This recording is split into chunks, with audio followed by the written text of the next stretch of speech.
Examining these cores, he can tell whether, again, he's on the track of something that's likely to have an oil formation. Now, let me set up a special problem for you, Howard. We have one of these anticlines. We know there's oil there because we sent a test drilling down, and we're all ready now to start production. How can we control the production? We just happen to have another model here, Earl, that'll illustrate that. Good. You'll recall that we mentioned earlier this geologic formation known as an anticline. If you'll just imagine that we have sliced right down through one of these, through the middle, this is the representation of the model. Actually, this model was prepared by the Richfield Oil Company, and it's through their courtesy that we are able to use it this evening. It will illustrate how an oil field actually works. Down below here in the bottom is a formation that has salt water in it. Here is the oil sand. You'll notice the darker color showing the presence of oil. And up at the top, this clear section, a very important part, is where the gas is accumulated. That's called the gas cap. Well, gas, of course, would normally be in solution with the oil, so this must be the excess above that. Yes, and it's a very important thing because the pressure exerted by this gas cap forces the oil down in this direction and up an oil well. And this represents the oil well that we have, and we're going to demonstrate how it actually flows. I think we can also show that with a bottle of this type of Excelsior water. The carbon dioxide in here, notice what happens. You press on it, and out comes the liquid forced out by the gas. The principle is exactly the same, Earl, and if I open up this well, which has been drilled into the oil sand, I think you'll see it start flowing. You'll also notice several other things. You'll notice that the oil level is dropping here as the gas pressure works in this direction and forces the oil on up the well. Now, this would go on for some little time, Earl, until the pressure in the gas cap were depleted. And then we'd have to provide some way to help the oil get to the surface. We would do that by adding a pump up here, and I think you've all seen the pump in the oil fields that goes up and down this way, which helps to lift the oil from here to here after the gas pressure has gone down quite a bit. I believe you mentioned earlier today the amount of recovery that you could get by this method from a normal field would be, what, about 40% of the total oil there? Unfortunately, that's about all we would normally get out of the field. We never can get all the oil, and I'm going to go back to the sponge to illustrate why that is. Here's a sponge, again, soaked with water, and if I squeeze this rather easily, we get out the easy 40% of the oil. Then if I squeeze it quite a bit harder, you'll see we get a lot more water out of it. But no matter how hard I squeeze, you're never going to get all of the water out of that sponge. And so in an oil field, some of the oil is always going to stay in the rock formation.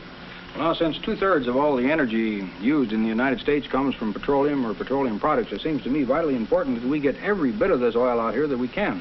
You're exactly right, Earl, and to do that, we resort to what we call conservation practices, more efficient operational methods. It's a very important thing to all of us. And I'd like to illustrate two methods by which we can do this with this model. Now, you recall I said that the gas pressure gets depleted up in this section. Yes. Well, I think we can help nature out a bit by replenishing that gas pressure. And so the model illustrates what would happen if we had drilled a well into this part of the sand, and we're going to inject high-pressure gas. I'd like to have you just open the valve, and we will actually, that's enough, I think, inject some high-pressure gas, and I'll open the well again, and we'll see what happens. You'll notice that there's a very large flow of oil further down here, and a considerable increase in production into our surface tank. Now, if you'll cut that one off. The other way of doing this is to start from the bottom end. And here we can exert more pressure on this end of the oil field by adding to the water pressure. So we would drill a well down here and add water under pressure to force the oil up toward the well and again to increase our production. So I'll add a little water here under pressure and again open up our producing well. And you'll notice a good bit more production and more oil being produced from this sand, so that we get a much higher total recovery than we would otherwise get. Well, this is called water injection, incidentally, and the earlier procedure is called gas injection.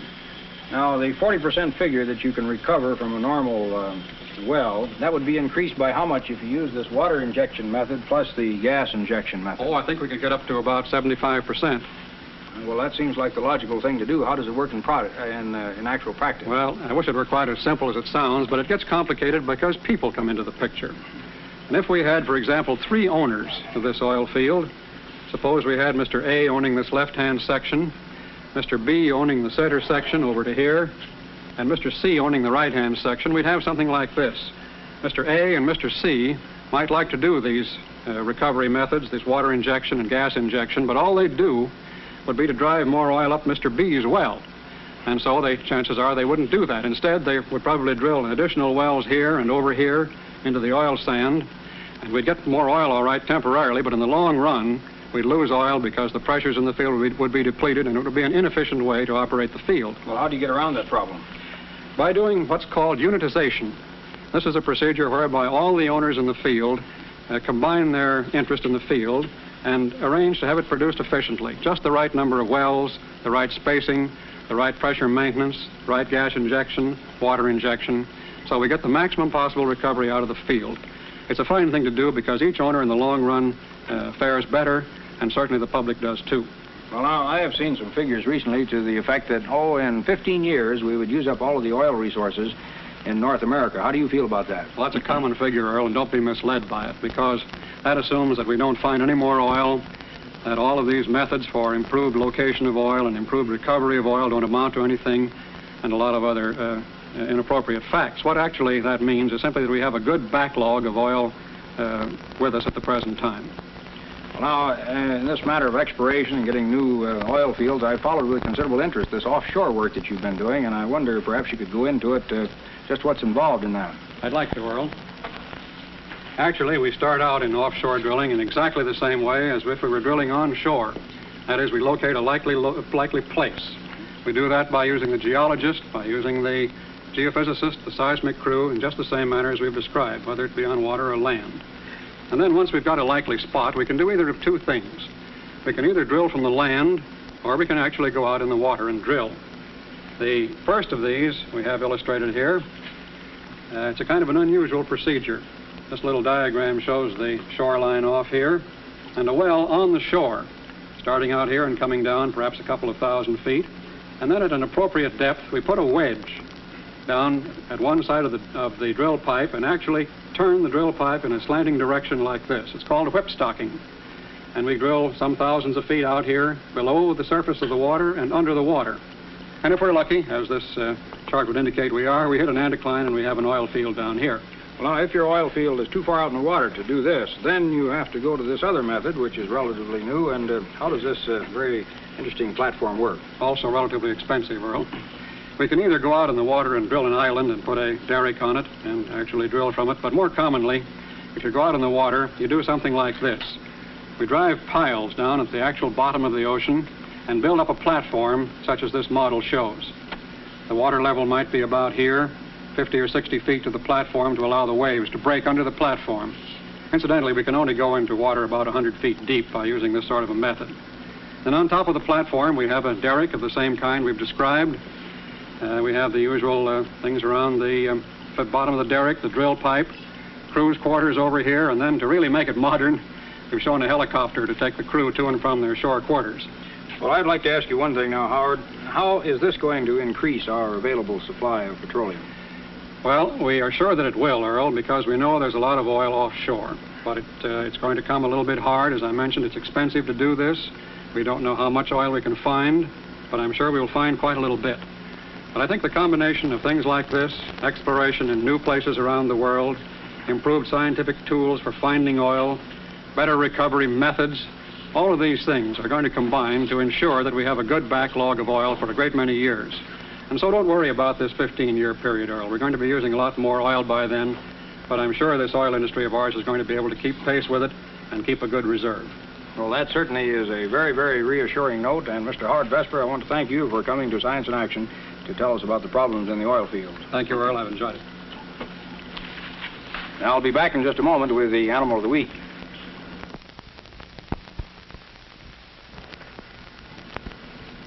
Our Animal of the Week is the kinkajou, and one of the nicest and one of the most strangest animals we've had on the program. He's very much interested in his name sign here. He's a special pet of Don McNeely. Now, Don, this is an animal that comes out only at night, is that right? Strictly nocturnal, Doctor, and strictly arboreal, which means, of course, that he stays in the trees his whole life. Perhaps you could pick him up by this tail as you were demonstrating a little bit earlier. Yes, this is unusual for a member of the raccoon family. It's the only member of the raccoon family with a prehensile tail, which means, of course, that he can hang by it. Doesn't bite, doesn't scratch, makes a very good pet. Makes a wonderful children's pet. That's right. He has a very thick, heavy fur here. It's virtually impossible for fleas to live in there. It's so thick and tight. Oh, you little rascal. He likes that.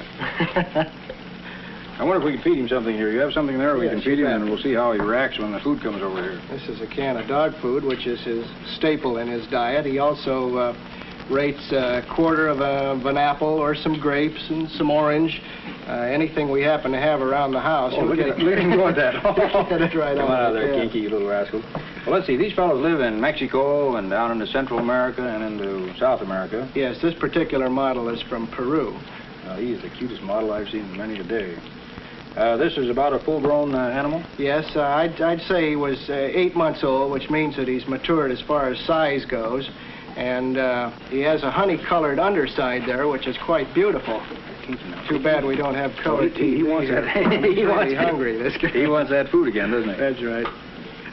Well, he holds on here. You can really hold on with everything.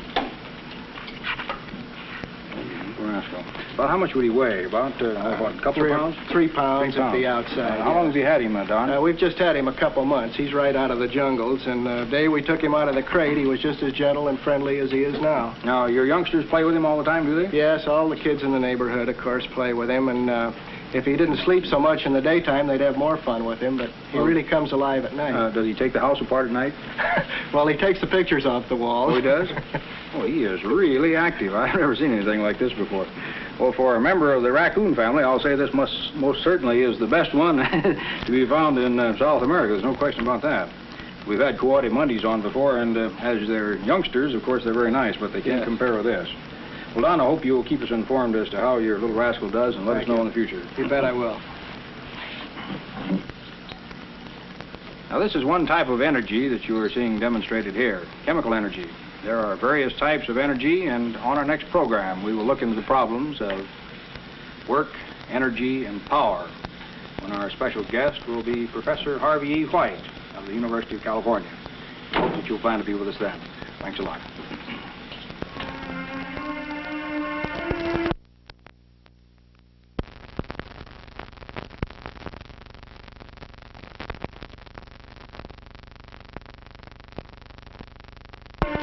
You have just seen another in the fascinating television series, Science in Action. Science in Action is produced by the California Academy of Sciences under the supervision of its director, Dr. Robert C. Miller.